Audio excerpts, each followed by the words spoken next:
c'est le phare, à nous. Bref, non mais c'est débile comme blague. Mais tu sais ça, par exemple, tu peux utiliser ça dans un débat contre les musulmans, parce que ça, c'est l'un des trucs que les musulmans n'arrivent pas à répondre. Après, je cherche pas un truc contre les musulmans, attention. Hein. Moi, je cherche juste à décrypter les textes à... Voilà. Mais... Oui, contre l'islam.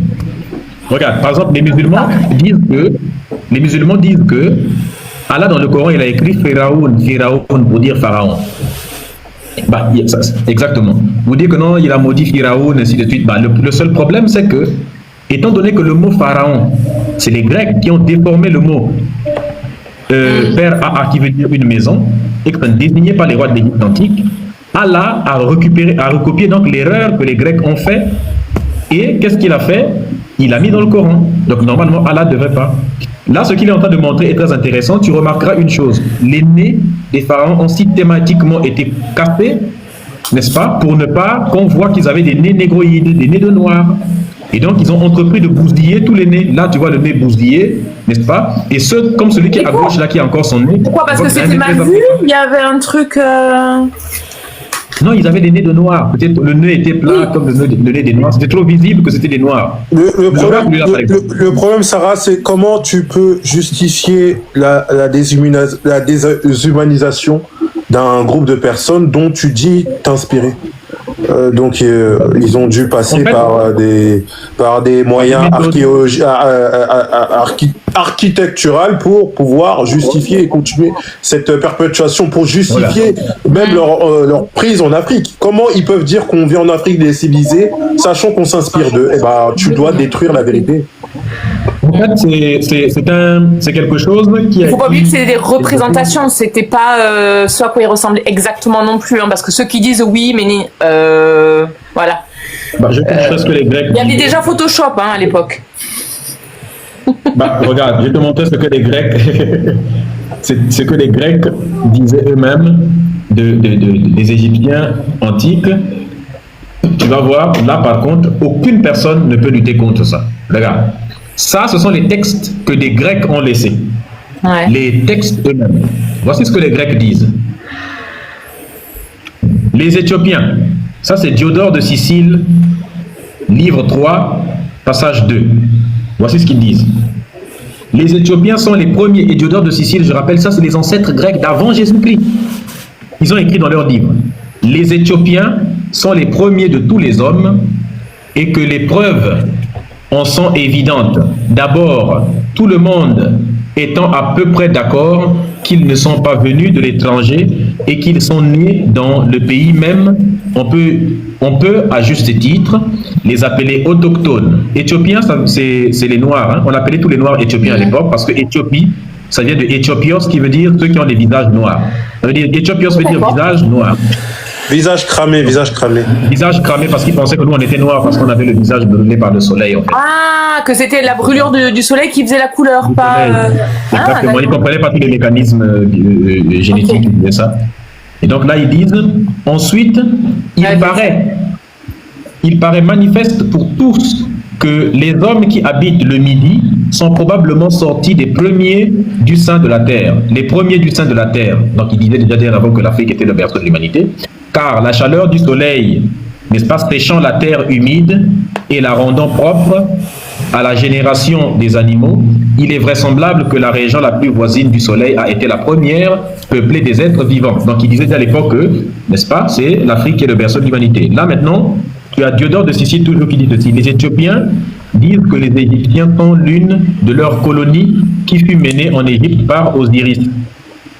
Ici toujours, il dit ceci, Diodore de Sicile, n'est-ce pas, Bibliothèque historique 3.3, il dit, les Éthiopiens disent en outre que la plupart des coutumes égyptiennes sont d'origine éthiopienne, en tant que les colonies conservent les traditions de la métropole, que les respects pour les rois considérés comme les dieux, les rites funéraires et beaucoup d'autres usages sont des institutions éthiopiennes, afin que les styles et les sculptures et les caractères de l'écriture sont également empruntés aux Éthiopiens, les Noirs.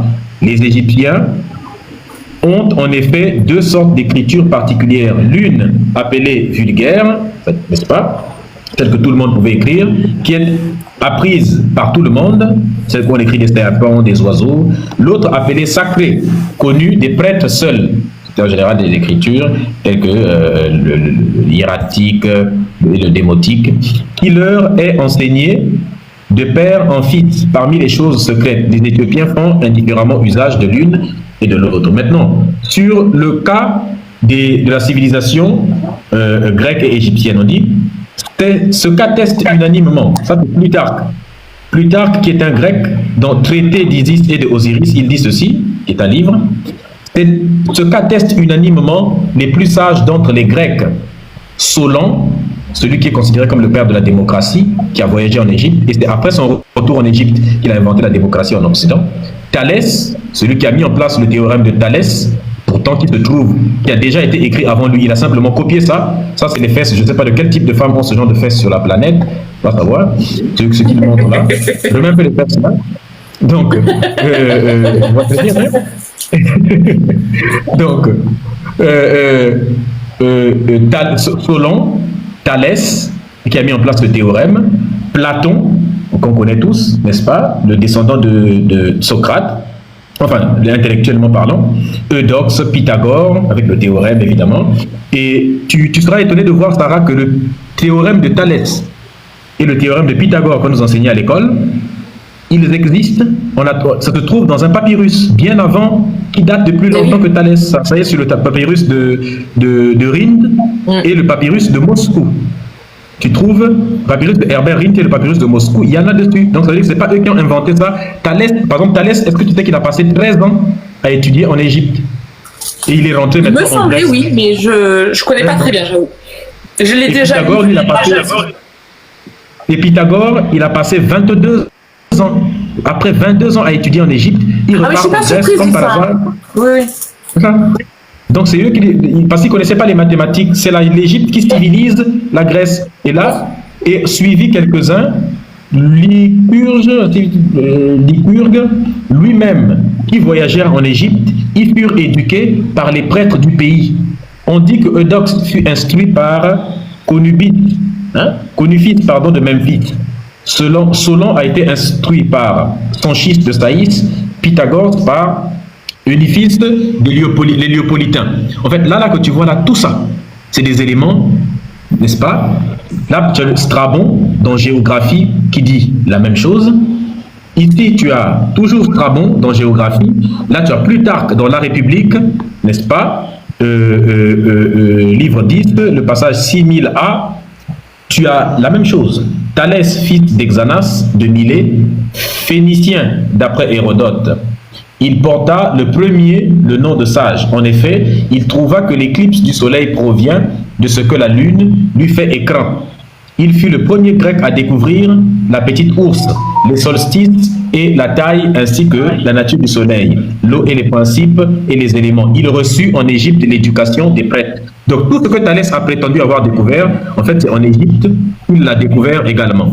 Tu vois un peu. Et là même sur la photo, tu peux voir à gauche un Égyptien de l'époque, à l'époque où le métissage était en train de se faire. Montre le gars qui est dans la tombe là. Montre le gars qui est dans la tombe là. Le gars là qui est à droite. Vous voyez, ça c'est la tranche des Égyptiens quand ils ont commencé à être métissés. La plupart des Égyptiens ont été comme ça. Ben là c'est quelqu'un qui est en phase de... Exactement. C'est comme ça qu'ils ont commencé. Vers les années 1900, ils étaient tous comme ça. Aujourd'hui, le blanchiment a eu complètement lieu à cause d'un métissage intensif. Ils sont tous devenus complètement blancs. Mais si on te montre, il y a plein de photos où on montre... On appelle ça un nettoyage ethnique, Médusa. C'est pas un métissage. On appelle ça un nettoyage ethnique. Parce que les Arabes, quand ils sont partis, quand ils ont envahi l'Égypte, ils ont voulu remplacer génétiquement la population. Mais qu'est-ce que j'aime pas ce terme-là, quoi. Exactement. C'est un terme qui est, mais malheureusement, c'est une réalité.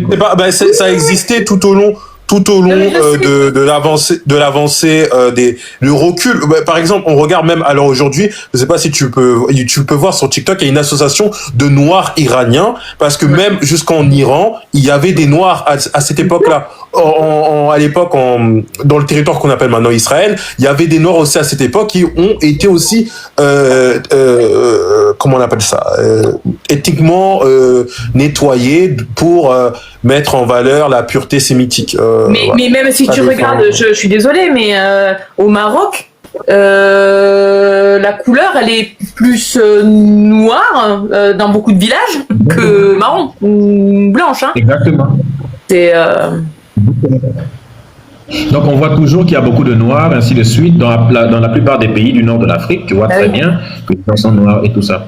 Donc c'est le cas donc de l'Égypte aussi, qui était noir, qui était très noir et qui, avec le temps, qui s'est métissé, beaucoup métissé. Mais c'est juste la vérité qui ne veut pas être admise. On ne veut pas accepter ça pour le cas de l'Égypte antique parce que voilà, ça implique trop de choses. Tu sais, quand on a fait l'esclavage et la colonisation, le plus grand problème, c'est quoi? C'est d'arriver à dire, attendez, nous avons esclavagisé des gens et aujourd'hui, on se doit d'accepter que les gens que nous avons considérés comme étant inférieurs, c'est finalement eux qui sont à l'origine de toutes les traditions de la civilisation. Ils se disent, non, ça n'a pas de sens. On ne peut pas accepter ça. Donc, le discours colonialiste ne peut pas admettre ça. Alors, ils ont commencé à inventer des trucs tels que l'Orient. Je vais te montrer une autre grosse supercherie. C'est la question quand on dit que la culture est née à Sumer, non, ce n'est pas vrai. salut à tous La les autres culture qui sont n'est pas dans le née. live. Dans le panel, je vais vous donner la parole. Hein. Simplement, je suis désolée. Donc ça, c'est ce qu'il était Mais en c'est train de intéressant, montrer moi, avec, ça m'intéresse. C'est pour ça que voilà, je. Ouais, c'est là où il cassait le nez du sphinx, là. N'est-ce pas? Parce que le sphinx, il avait un gros nez de noir. Ils se sont dit, non, les gars, il y a des limites quand même. Mais il y a des preuves de ce qui, enfin des traces, des trucs comme quoi ça a été cassé intentionnellement ou pas? Ah oui, la source, ça y est là, n'est-ce pas? Dans antériorité des civilisations, on en montre. Voici le grand sphinx reproduit par Vincent Desmond, dessinateur, pardon, faisant partie de l'expédition de Napoléon en Égypte.